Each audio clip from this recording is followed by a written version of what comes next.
الحمد لله تبارك وتعالى ومصليا وسلما على رسول الله ولا حول ولا قوة إلا بالله قال رب اشرح لي صدري ويسر لي أمري واحلل عقدة من لساني يفقهوا قولي سبحانك لا علم لنا إلا ما علمتنا إنك أنت العليم الحكيم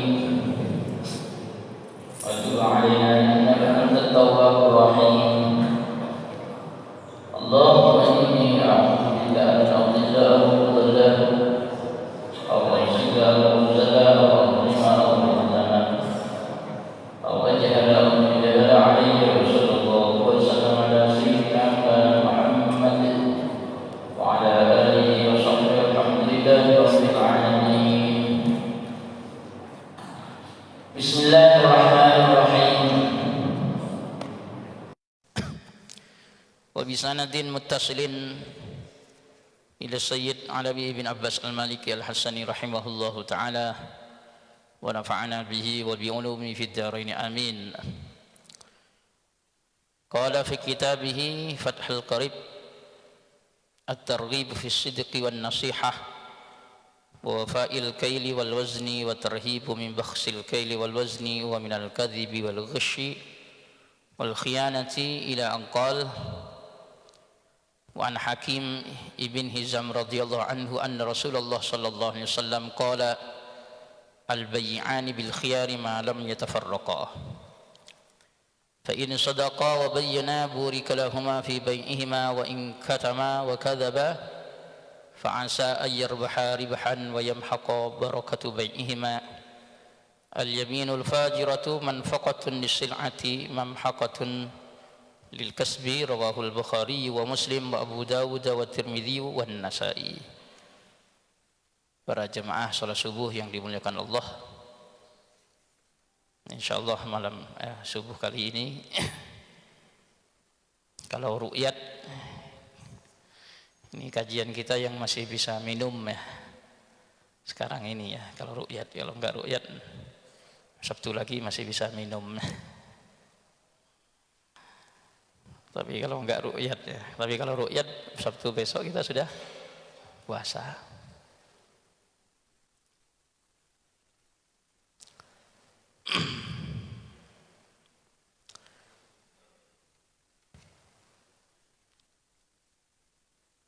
Satu hadis terkait dengan penipuan, nanti juga hadis berikutnya terkait dengan penimbunan makanan. Jazakumullah. Rasulullah sallallahu alaihi wasallam bersabda, wa an Hakim ibn Hizam radhiyallahu an, diceritakan dari sahabat Hakim ibn Hizam radhiyallahu anhu, semoga Allah meridai beliau, anna Rasulullah sallallahu alaihi wasallam qala, sesungguhnya Rasulullah sallallahu alaihi wasallam bersabda, al bay'ani bil khiyar, orang yang melakukan jual beli bil khiyar itu boleh melakukan akad khiyar. Akad khiyar itu melanjutkan jual beli ataupun mengcancel jual beli. Sampai kapan? Malam yatafarraqa, selagi keduanya belum berpisah, masih dalam satu majelis. Fa in sadaqa, maka apabila keduanya jujur, wa bayyana, dan mampu menampakkan aibnya, burika lahuma, maka diberkahi keduanya, fi bai'ihima, di dalam transaksi jual belinya. Wa in katama, dan apabila mereka berdua menyembunyikan, wa kadzaba, dan berdusta, fa asa ayyarbaha, maka barangkali keduanya mendapatkan laba, ribahan, dengan laba yang banyak, wa yamhaqa, dan terhapus barakatu bai'ihima, keberkahan transaksi jual beli mereka. yaminul fajirah, adapun sumpah palsu, manfaqatun disilati, itu membikin laku disilati pada barang dagangan, mamhaqatun lil kasbi, membuat terhapus lil kasbi pada barokah hasil usaha. Rawahul Bukhari, hadis Imam Bukhari, wa Muslimun dan Imam Muslim, wa Abu Dawud dan Imam Abu Dawud, wa Tirmidzi dan Imam At-Tirmidzi, wa Nasa'i dan Imam An-Nasa'i. Jamaah salat subuh yang dimuliakan Allah, kita di dalam bertransaksi jual beli dianjurkan untuk jujur, kemudian memenuhi timbangan, gak boleh mengurangi takaran, gak boleh berdusta, gak boleh menipu, gak boleh khianat. Sebelumnya kita sudah bahas terkait dengan apa? Nipu, khianat, mengurangi timbangan ini. Bahkan Rasulullah sallallahu alaihi wasallam, Nabi sallallahu alaihi wasallam memotivasi kita agar berniaga dengan secara jujur dengan mengatakan at-tajir as-saduq al-amin ma'an nabiyyin was-siddiqin wasyuhada. Pedagang yang jujur, yang amanah, kelak dia bersama para nabi, para siddiqin dan para syuhada. Kemudian orang yang melakukan transaksi jual beli, namanya ada pedagang, ada pembeli, maka di sana dia dibolehkan untuk melakukan akad khiyar selagi belum berpisah, masih satu majelis. Tapi kalau barangnya sudah dibawa ke rumah,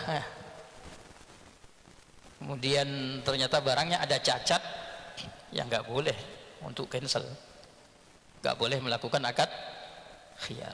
Tapi kalau masih di satu majelis, kita masih berada di toko, kemudian barang kita terima, uang kita serahkan, kemudian kita tengok ternyata ada aibnya, boleh tuh cancel.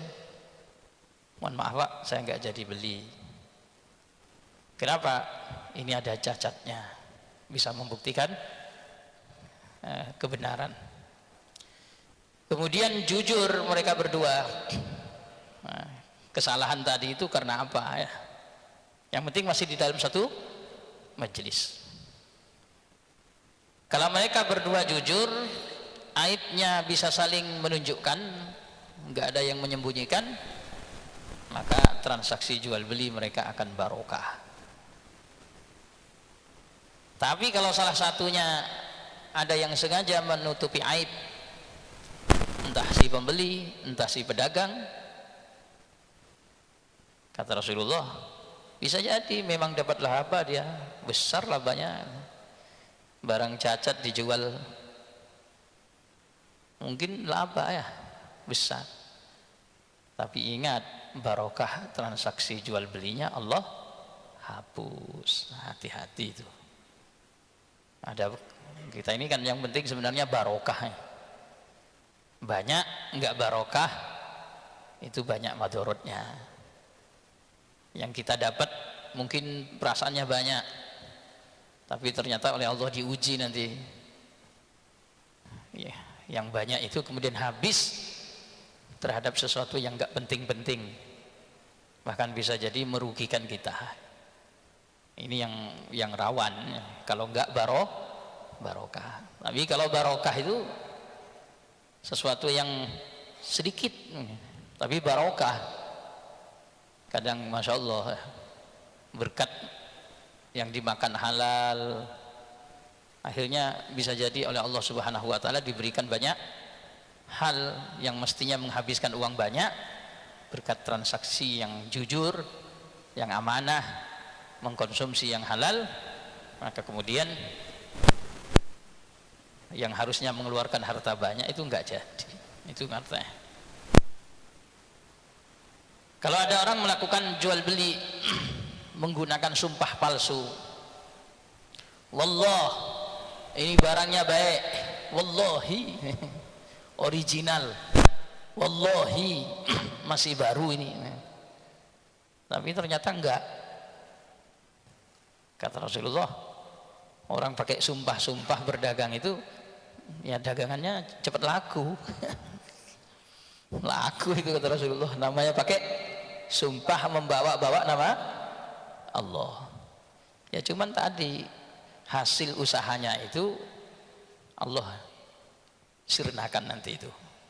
Allah hilangkan. Yang dihilangkan tentunya keberkahannya. Ini hadis Imam Bukhari dan yang lain. Makanya hati-hati jemaah bidakumullah ya. Kalau sekarang akad khiyar itu ya karena ada online barang. Kalau offline kan jelas ya. Ketika kita masih di toko tersebut belum berpaling, masih bisa akad khiyar, melanjutkan transaksi atau enggak. Jadi kalau sekarang kan online itu sistemnya khiyarnya itu suruh video. Kita membeli barang nyampe ke kita, kemudian waktu dibuka itu suruh video ya. Kalau dari awal, nah, jangan sampai kemudian sempat putus gitu. Nah, ketika di video itu kemudian dibuka ternyata retak, dibuka ternyata robek dan semacamnya, maka kan boleh apa? Cancel. Ya karena online itu tadi. Tapi kalau nggak di video ya, mereka nggak mau terima. Ya berarti menjadikan di syuting itu mulai dari menit-menit awal dibuka sampai akhir itu berarti satu majelis. Tapi sekali mati berarti sudah di luar majelis. Padahal hukum asalnya nggak ada apa online, offline. Satu majelis itu dalam satu tempat. Di situ kita beli, kemudian sudah bayar, tapi kan belum kemana-mana. Pembelinya di situ, pedagangnya di situ dibuka. Makanya gimana kalau membeli barang tapi nggak boleh dibuka itu gimana? Ya nggak sah akad kayak begitu karena kemungkinan ada woror, kemudian ada unsur penipuan. Kecuali dia bilang beli dulu, kalau sudah dibeli ternyata barangnya ada kerusakan langsung bisa dikembalikan. Oh iya. Tapi kalau memang nggak boleh dibuka, kita beli setelah dibuka ternyata ada kesalahan nggak boleh dikembalikan, ya nggak sah akad kayak begitu. Kenapa? Karena tujuan dari jual beli itu at-taradhi, yang pembeli ridho, yang penjual juga ridho. Tapi kalau ketika barang itu dibeli kemudian membuat si pembeli kecewa, nah itu nggak boleh di dalam aturan syariat. Insya Allah bisa dipahami ya. Masya Allah. Tapi yang kayak begini susah. Kenapa susah? Nah, karena kelasnya tinggi itu apa surganya? Pedagang yang jujur itu nanti surganya kelak bersama para nabi, para siddiqin, para syuhada. Kadang kan ada itu barang itu nggak boleh dibuka. Ya terus untung-untungan, nah itu kan namanya apa namanya kayak semacam judi jadinya. Kita memberi barang tapi untung-untungan. Sama kayak barang di depan kita lempar, kena yang bagus alhamdulillah, kena yang buruk berarti inna lillah. Ya gak boleh kayak begitu. Ini barang dibuka, gak boleh dibuka. Kita beli kalau dapat baik alhamdulillah, gak dapat baik berarti inna lillah. Ya kan judi jadinya itu, untung-untungan. Orang jual beli itu harus detail. Barang kayak begini loh, saya jual 10.000, mau nggak? Setuju, namanya cuma 10.000, oke. Barangnya kayak begini.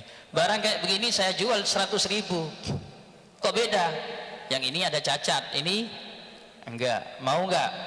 Mau, sama-sama mau. Tarodhi itu namanya jual beli. Tapi kalau barangnya sama, kemudian ada kemungkinan rusak, kemungkinan enggak, tapi saya jual harga sekian terserah. Nah, itu enggak bisa kayak begitu. nanti gak muncul ridho, ada kekecewaan di dalam salah satunya.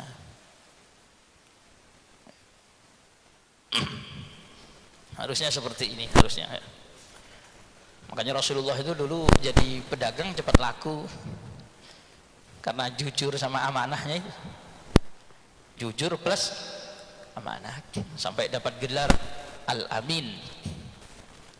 Rasulullah itu yang memberi gelar Al-Amin itu orang musyrik, itu orang kafir Quraisy.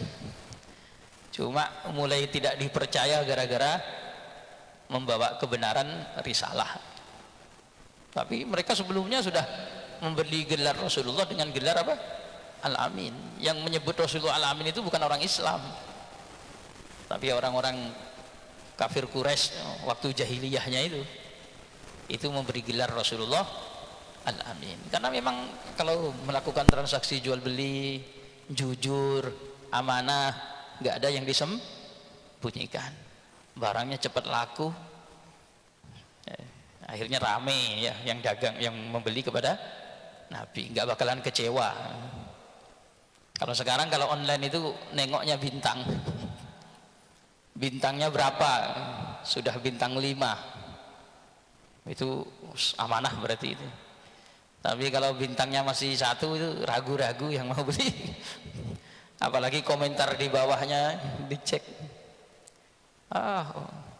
barangnya nggak sesuai gitu ya, nggak jadi beli ya.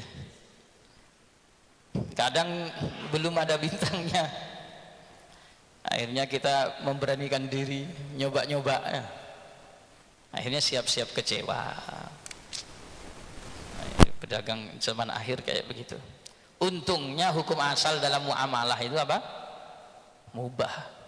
Untungnya hukum asal dalam muamalah itu boleh-boleh saja, kecuali ada dalil yang melarang. Makanya banyak orang berjualan itu, berniaga itu berinovasi dalam urusan muamalah. Silahkan sistem seperti ini, sistem seperti ini, tapi nanti ketika ditinjau dari sisi syariat ternyata nggak sesuai, ya itu berarti menjadi haram. Itu untungnya di situ. Kalau ibadah bisa berinovasi kayak begitu, seru ya. Ya bisa kemana-mana ya. Ada di Mandalika kemarin itu kita bisa apa? Di situ katakan ritual apa? Kalau ibadah bisa berinovasi, tapi kalau nggak bisa inovasi. Warawahu Ahmad biduni akhiril marwi min tariqi Abi Hurairah inda Syaikhain wa Abi Daud wa Nasa'i bilafzi al-halif manfaqatun. Ada redaksi lain dalam hadis Imam Ahmad dengan tanpa akhiran ya. Dalam riwayat dari jalurnya Abi Hurairah, Bukhari, Muslim dan Abi Daud dan Nasa'i, cuman redaksinya al-halif manfaqatun. Sumpah, orang yang sumpah itu membuat laku. Enggak ada al-fajirahnya, nggak pakai al-yamin al-fajirah ya. Jadi al-yamin al-fajirah manfaqatun lisil'ah, sumpah palsu. Kalau ini sumpah itu membuat laku dagangan. Jangan mau palsu atau enggak, tapi kalau dagangannya model sumpah gampang laku. Ada orang berjual, ayo wallahi yang mau beli barang saya, ori wallahi, pokoknya wallahi di bawah terus ya. Wallahi demi Allah Pak, yang mau beli barang saya bagus, ori, bawa nama Allah, itu gampang laku. Cuma hati-hati kalau itu palsu, itu membuat keberkahan usahanya hilang. Nauzubillahi min dzalik. Wa Nabi Hurairah radhiyallahu anhu anna Rasulullah sallallahu alaihi wasallam qala man hamala alaina as-silaha falaysa minna wa man ghasyana falaysa minna, rawahu Muslim wa Ibnu Majah. Diceritakan dari sahabat Abu Hurairah radhiyallahu anhu, sesungguhnya Rasulullah sallallahu alaihi wasallam bersabda, man hamala alaina as-silah, man adapun orang hamala yang membawa sifaman alaina di atas kami as-silaha, pedang. Kalau sekarang ya enggak harus pedang, senjata apapun bentuknya, falaysa, maka tidak ada sifaman minna, itu termasuk golongan kami. Wa man ghasyah, dan adapun orang wassa yang menipu siapa man pada kami falaisa maka tidak ada siapa man minna itu golongan kami. Rawahu Muslim wa Ibnu Majah, hadis Imam Muslim dan Imam Ibnu Majah. Ada satu hadis dari Abu Hurairah radhiyallahu an, Rasulullah sallallahu alaihi wasallam bersabda, siapa yang datang kepada kami, kata Rasulullah, bawa pedang mau merangi kami, kata Rasulullah, itu tidak termasuk golongan kami.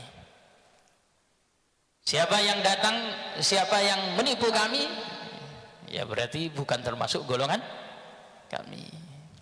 Kalau ada orang nipu-nipu, ini poinnya di dalam wasanya itu, ada orang berniaga tapi tukang tipu, Rasulullah nggak mau mengaku itu sebagai golongannya.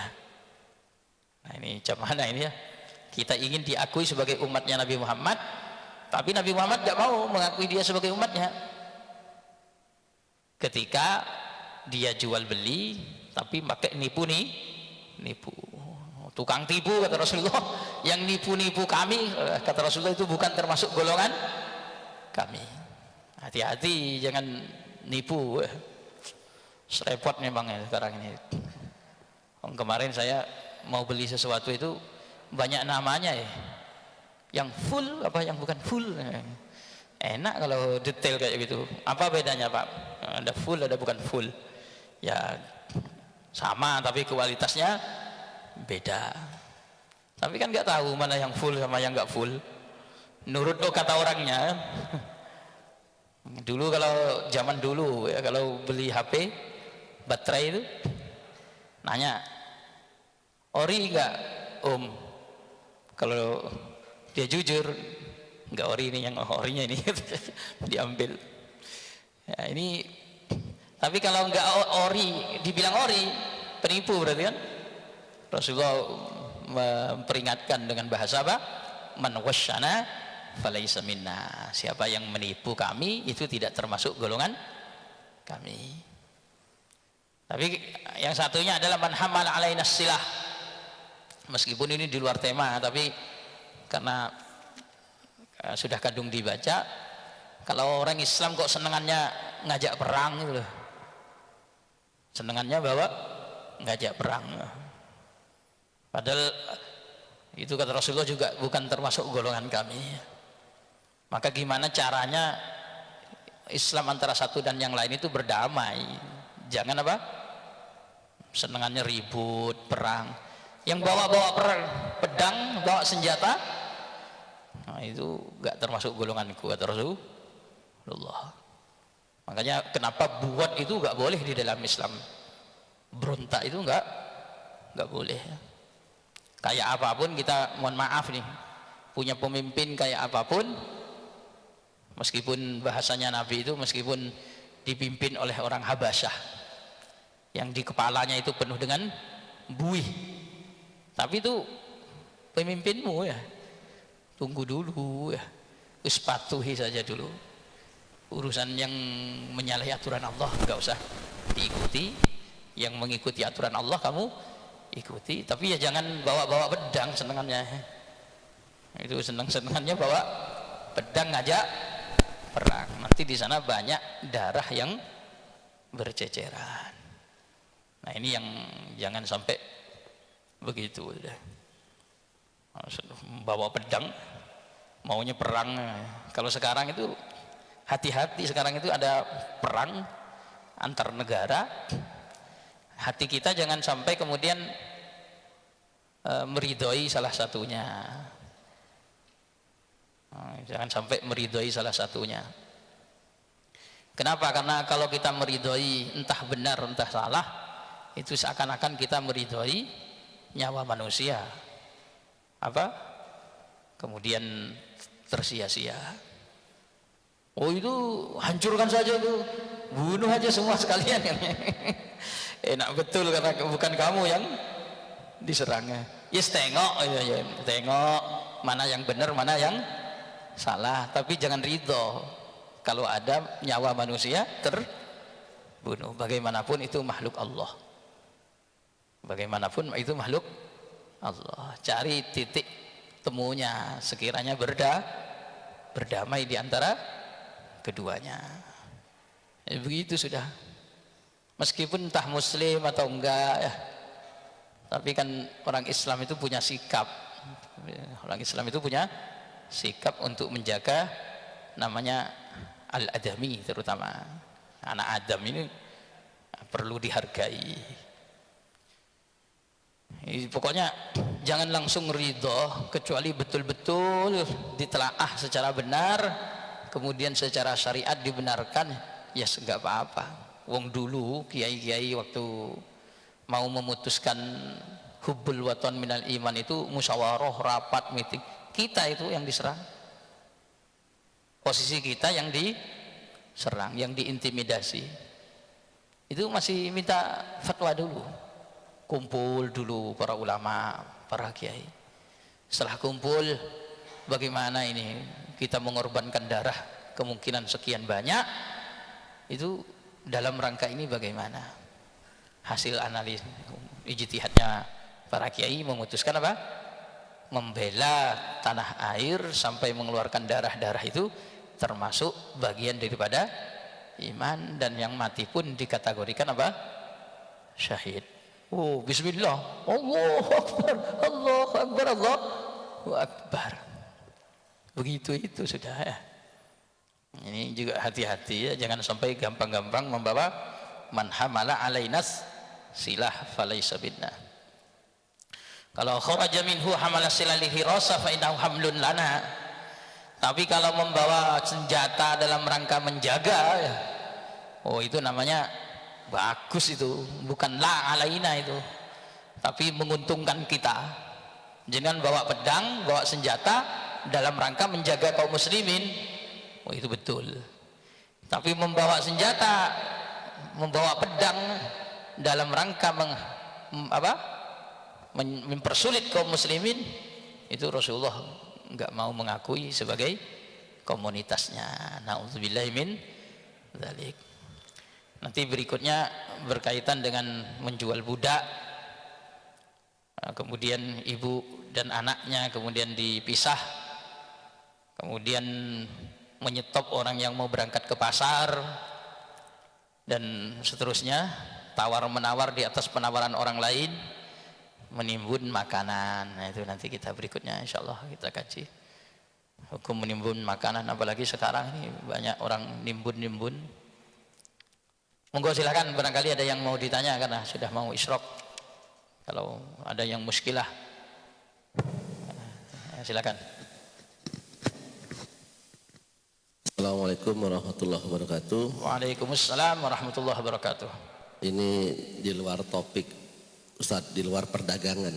Jadi ada dua pertanyaan terkait dengan sholat sunnah rawatib dengan sholat sunnah tahajud. Jadi sholat tarawatib itu kan begitu penting Ustadz. Mulai dari maghrib, ba'da maghrib 2 rakaat, ba'da isya 2 rakaat, subuh sebelumnya 2 rakaat, kemudian closingnya itu di duhur. Duhur itu qobliyahnya 4 rakaat, ba'diyahnya 2 rakaat. Pertanyaannya adalah ketika hari Jumat itu qobliyahnya jadi Jumat itu gimana Tad? Karena biasanya sih kita Jumat qobliyahnya 2 rakaat dan ba'diyahnya 2 rakaat, berarti kurang 2. Kan harusnya satu hari 12 rakaat yang rawatib. Jadi kalau hari Jumat itu seperti apa biar genap 12 rakaat? Itu yang pertama. Yang kedua terkait dengan sholat sunnah tahajud. Misalnya kita sudah mendawamkan, senang dengan sholat sunnah tahajud 8 rakaat. Suatu ketika kita misalnya kesiangan, entah apalah, cuman bisa ngerjain 2 rakaat atau 4 rakaat. Apakah boleh kita mengkodoknya sebelum subuh atau di waktu duha, kodok tadi yang sholat tahajud tadi yang kurang tadi? Demikian, terima kasih. Assalamualaikum warahmatullahi wabarakatuh. Assalamualaikum warahmatullahi wabarakatuh. Ya, terkait dengan rawatib, mau ngambil 12 rakaat atau 20 rakaat yang kita lakukan, ada sekian sunnah-sunnah man hafadhah itu Rasulullah, siapa yang menjaga. Sekarang pertanyaannya bagaimana kalau Jumat? Kalau ini qobliyah zuhur 4, habis zuhur 2. Tapi sebenarnya ada, kalau sama yang wairu muakkadah, qobliyah zuhurnya 4, habis zuhurnya juga 4. Untuk Jumat bagaimana? Untuk Jumat spesial untuk Jumat. Kenapa kok spesial? Karena riwayatnya beda. Riwayatnya itu Rasulullah Shallallahu Alaihi Wasallam kalau habis Jumat itu kalau di dalam mengerjakan di masjid rawatib Jumatnya itu Rasulullah 4 rakaat. Tapi kalau mengerjakan di rumah Rasulullah itu cuma 2 rakaat. Rasulullah itu ba'diyah Jumat kalau dikerjakan di masjid itu 4 rakaat. Tapi kalau beliau habis Jumatan pulang nanti di rumah itu ngerjakannya cuma 2 rakaat. Jadi ya khusus berarti. Kalau jenengan pengen ikut yang aturan ini di masjid aja terus, ingin tetap jumlahnya sama. Sebelum Jumatannya 2 tapi sesudah Jumatannya 4. Biasanya kan sebelum zuhurnya 4, sesudahnya 2. Ya sekarang sebelum Jumatannya 2, setelah Jumatannya 4. Tapi prakteknya Nabi itu di masjid yang 4 sesudah. Kalau yang sebelum khilaf. Ada yang mengatakan enggak ada qobliyah Jumat, ada yang mengatakan ada qobliyah Jumat. Cuma yang mengatakan qobliyah Jumat itu ya dalilnya ya kuat. Kenapa ma bainal adzan wal iqamah salatun? Karena ada hadis di antara adzan dan iqamah itu mesti ada salat. Jadi dengan habis adzan maghrib subuh ke salat subuh, ke qomat subuh kan mesti ada salat. Tapi di antara subuh ke zuhur belum tentu ada salat ba'diyah, gak ada. Di antara adzan zuhur ke salat zuhur ke qomatnya ada salat.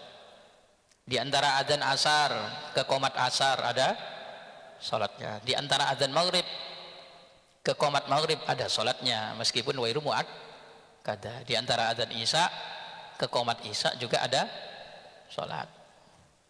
Dari sama di antara adzan Jumat ke qomat Jumat itu berarti ada salat. Cuma yang tidak mempraktekkan ya juga ada dasarnya ya, ada dalil. Akhirnya terjadi silang pendapat. Kasusnya siapa? Sulaik Al-Watafani ketika masuk masjid, tahu-tahu kemudian masuk masjid gak sholat, langsung duduk. Akhirnya Rasulullah nanya, asallaita qabla an taji? Kamu sudah sholat sebelum kamu datang? Yang nomor 2 redaksinya yang lebih kuat, asallaita qabla an tajlis? Kamu sudah sholat, kau udah duduk. Sebelum duduk tadi kamu sudah sholat belum katanya.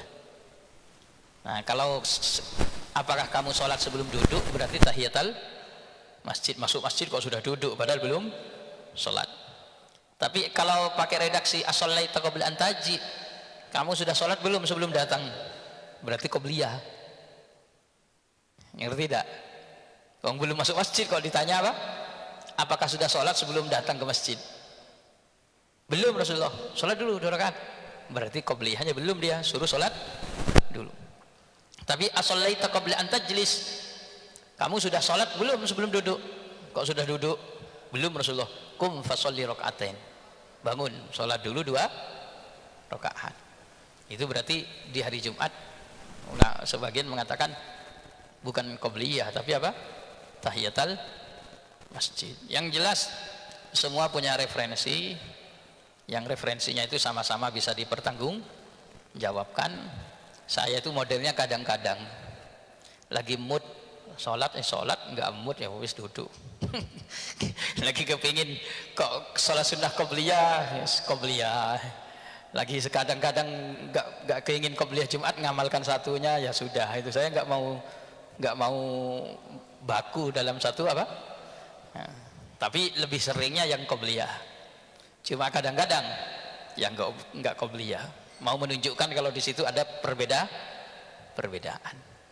Jadi kita menghargai ulama yang mengatakan tidak ada, tapi lebih sering melakukan yang mengatakan apa? Ada. Ini tetap lebih sering. Saya itu biasanya gini, kalau di masjid itu banyak yang melakukan qobliyah, biasanya saya enggak.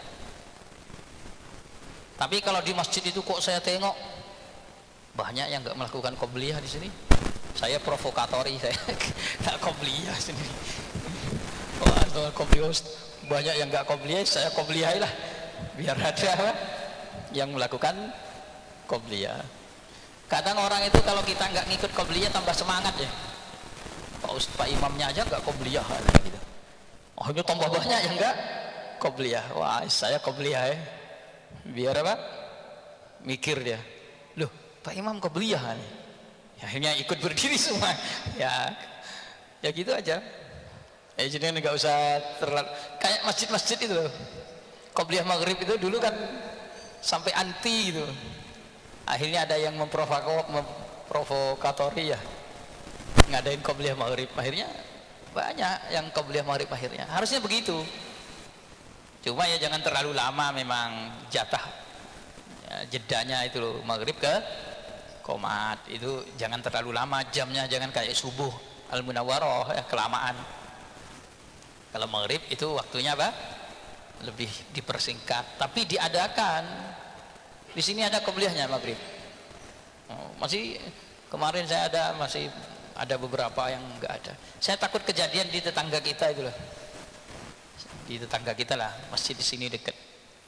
Maghrib dia qobliyah. Dulu sebelum ada masjid banyak qobliyah maghrib, sudah takbir tuh Allah, sudah sholat. Temannya kan duduk di sebelahnya. Habis azan, dia sudah di masjid berdua ini di masjid. Azan, habis azan temannya yang sebelah itu berdiri sholat. Allahu Akbar. Sudah takbir padahal sudah sholat. Sama teman satunya itu ditarik celananya. Ini maghrib, ini maghrib, saya perhatikan aja. Ini maghrib. Oh iya ya, karena nggak jadi sholat. Karena pemahamannya habis maghrib itu mungkin nggak ada, habis adzan maghrib nggak ada qobliyah. Akhirnya sampai karena di mana-mana begitu, akhirnya dia menggagalkan orang sholat qobliyah maghrib. Ba'di asar itu pantas, ini qobliyah maghrib kan boleh, bahkan sunnah. Cuman sunnahnya saja wairu mu'akkada, gitu aja. Sekarang alhamdulillah sudah banyak yang ngerti. Cukup. Mudah-mudahan bermanfaat. Alhasil kesimpulannya, yang jujur, yang amanah dalam berniaga, fa insyaallah kelak kita akan dikumpulkan bersama para nabi, para siddiqin, para syuhada. Jangan jadi tukang tipu. Kalau jadi tukang tipu, Rasulullah enggak mau mengakui dia sebagai apa? Komunitasnya. Man wasyana falaisa minna. Mudah-mudahan kita diberi taufik oleh Allah Subhanahu wa taala bisa menjadi orang as-saduqul amin. Subhanakallahumma bihamdik asyhadu an la ilaha illa anta astaghfiruka wa atubu ilaik. Assalamualaikum warahmatullahi wabarakatuh.